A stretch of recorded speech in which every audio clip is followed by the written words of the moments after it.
Welcome back to Advice for Grad Students. I'm your host, Phil Haun, and joined with me today is a good friend and colleague, Miranda Priebe from the RAND Corporation. Miranda, welcome to Advice for Grad Students. Thanks, Phil. It's great to see you. All right, just a reminder, the views expressed today are those of ourselves and not of our respective institutions. And so, Miranda, just over to you. What advice do you have for grad students that are considering policy careers? Yeah, well, I think the first step is really to think about the diversity of policy jobs that are out there in the security studies field. You might start by thinking about jobs in government, which could include the executive branch, some of the departments like State Department, Defense Department, or if you're interested in sanctions, maybe even the Treasury Department. You might also consider an intelligence agency. At the federal level, you can also think about congressional careers, either starting out as a fellow as part of the staff in a congressional office, or as a researcher at one of the legislative branch agencies like the Government Accountability Office, the Congressional Research Service, or the Congressional Budget Office. There's also a very different set of positions at non-governmental think tanks. And that's a term that doesn't always have a lot of meaning to everyone. I think of it as a broad term for organizations that do some mix of policy research and advocacy on policy issues. And the jobs even within non-governmental think tanks can really vary a lot. Some focus entirely on research and others are entirely on advocacy. Others have a mix of those two types of work. So the kind of work you do in a policy job can really depend a lot. So you need to start by thinking about what kind of job you want to be doing day to day.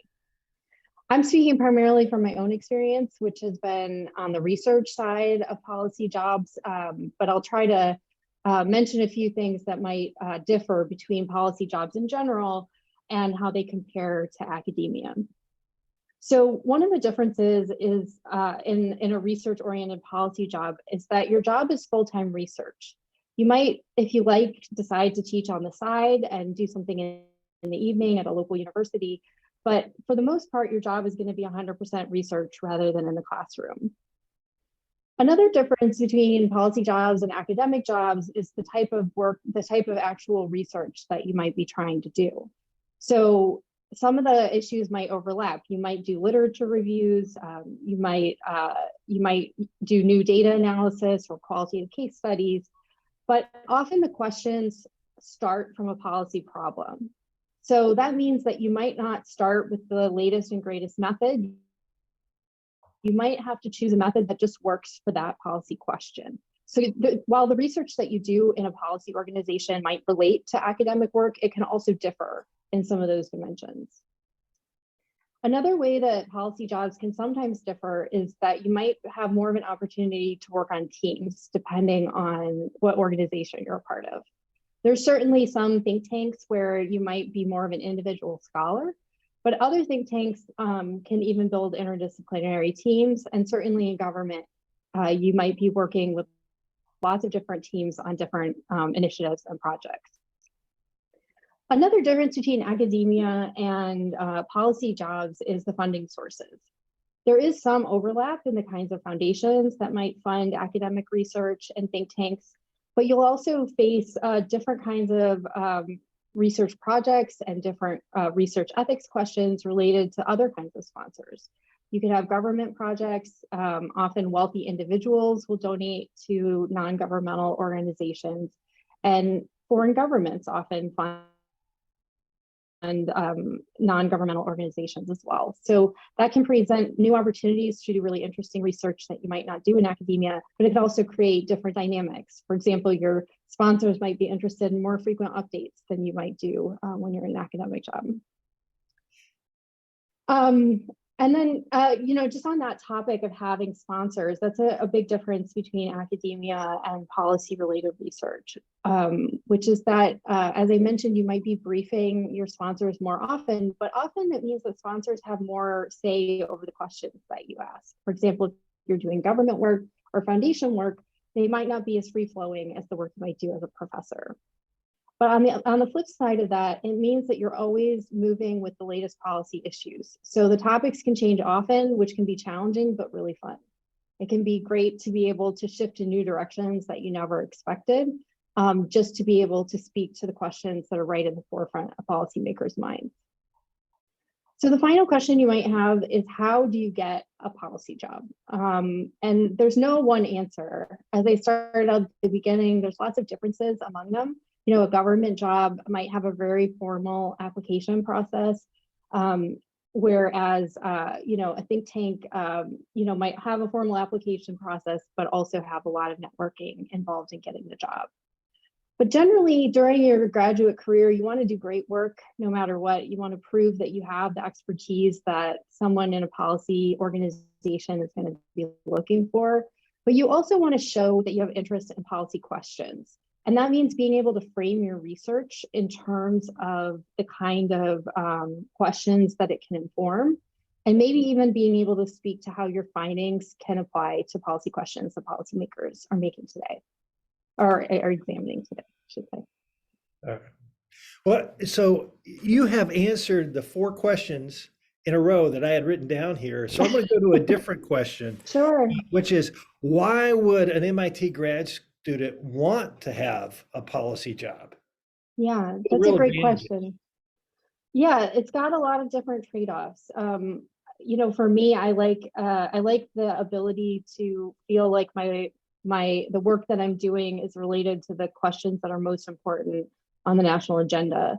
And that can be true. You can do that in academia, but also in academia, you might have pressures not to study some of the most pressing questions because you can't choose methods, you know, that are maybe popular in the academic field at that time.